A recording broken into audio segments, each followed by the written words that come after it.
Have you ever thought about working abroad? So don't go anywhere because today I'm going to share with you 9 opportunities to actually work overseas.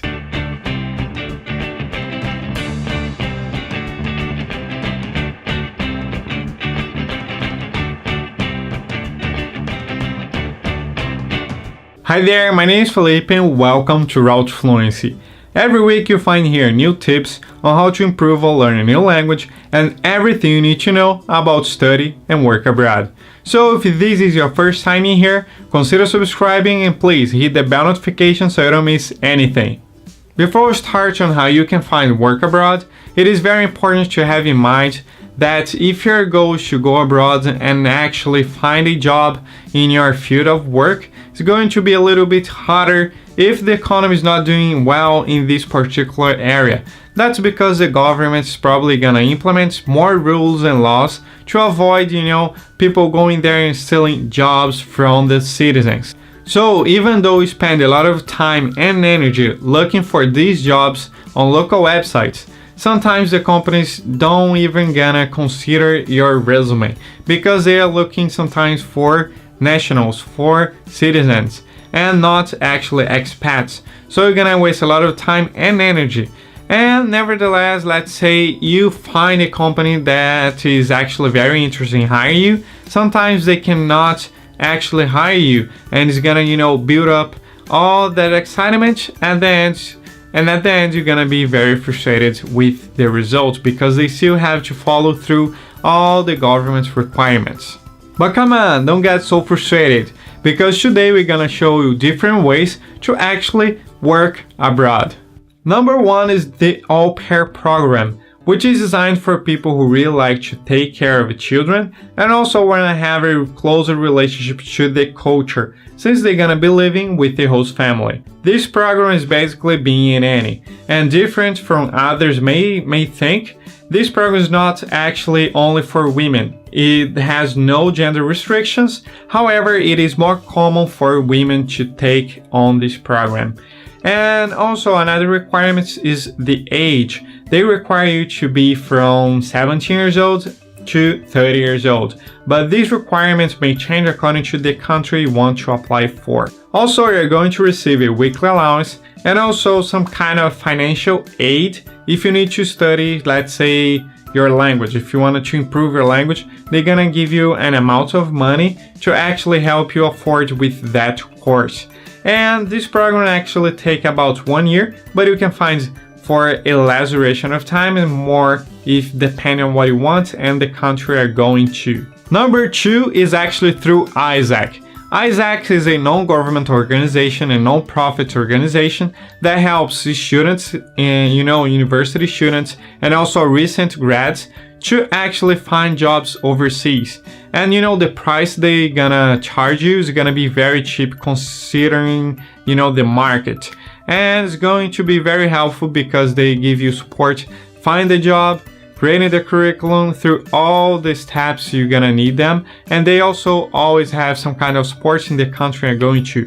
So it's actually very helpful to gain some actually knowledge on the area you want to work for, and sometimes you can even build a career because you're going to a specific country for maybe 3 months to 1 year, and sometimes that job might even become a permanent job. Number 3 is actually becoming students in the country you want to work at.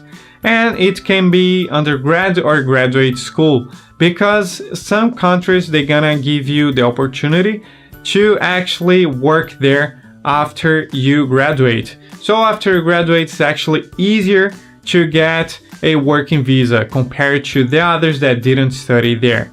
So it might be a great chance for you to have fun to study in another country and also building your career outside your country. Overseas. Well, you understood. Number 4 are summer jobs, which are very good for university students. And if you're a university student and you're willing to exchange your culture and enhance your language skills, these are perfect for you because you can go during your summer vacations to the country you wanna go and actually work there. But you need to have some things in mind. you need to have already taken one semester in your university, be currently enrolled in your university, and also you need to speak the language at least in an intermediate level because you're gonna need to communicate there. Number 5 is actually working holidays, and the working holiday visa are those visas for people who actually want to travel. You know, their primary reason for traveling is tourism. However, they actually want to work. They actually need to work to support some of their travels. And you know, sometimes it's very good for you if you want to stay a longer period of time and give it a break from your regular work. It is very good to remind here that this kind of working holiday visa are a bilateral reciprocal agreement. So you need to check in your government website if they have this kind of agreement and which country do they have agreement with. Another thing to consider is that they have age restrictions, but it may vary from 18 to 30 years old, and it also may vary according to the country you wanna go. And you know, pretty much the countries that usually have these agreements are like Japan, South Korea, Australia, New Zealand, France, Germany, and so on, like Argentina and Chile as well. Also the United States and Canada. So if you're in one of these countries, you probably have some countries to go with this visa. I almost forgot to mention that you cannot take any family members with you unless they have the proper visa to actually go to that country or are already a resident there. Number 6 is actually teaching a native language abroad, because especially in Asia, some schools are very keen to hire, you know, native speakers to actually teach or being tutors there.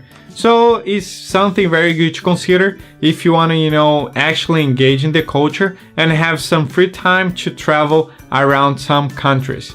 And also something very important to consider is the workloads prior to going, because some workloads may be higher and some workloads may be lower. So depending on how much you want to travel and how much you need to earn, that may affect your decision. Are you enjoying all the options to work abroad so far? So go down here and tell us which one do you think is the perfect match for you. Also, if you have in mind any other way to actually work overseas, go down here and mention in the comments to help other people watching this video. And number 7 is LinkedIn. LinkedIn is a very good platform for you to look for a job, and also is very good engine for you to search for jobs abroad, because you can actually follow certain companies and, you know, keep an eye if they're gonna open vacancies in your field of work and prepare yourself ahead of time. Also in the description, they're usually gonna tell if they're looking for expats or not, avoiding, you know, wasting time and energy like I said before. Number 8 is through dual nationality, and I really recommend this if you are able to, because you're gonna be considered a citizen of that specific country. So you can go there and actually, you know, find a work. It's gonna be way easier because the company, if they actually decide to hire you, they don't have all that bureaucracy that they would have if you were not a citizen, since they would have to pay all the stuff, all the contracts, everything else, all the bureaucracy is gonna be aside, and it's gonna be way cheaper for them. And number 9 is to work abroad through your own company. If you work at a multinational company, it's actually going to be not so difficult to know about some other vacancies, and maybe if you talk to the HR, you can get some chance and some knowledge of what you need to do to actually apply to those jobs abroad. So keep that in mind and check in your company before you start looking outside. So I really hope this video gave you a better notion of how you can find work abroad. And also, if you like this video, give us a thumbs up. You can click on the button here to subscribe to Route Fluency and receive our weekly content. And also, if you want to know more about us, go down here in the description below and click on the link to visit our website. Thanks for sticking around this far, and I hope to see you in the next video. Bye bye.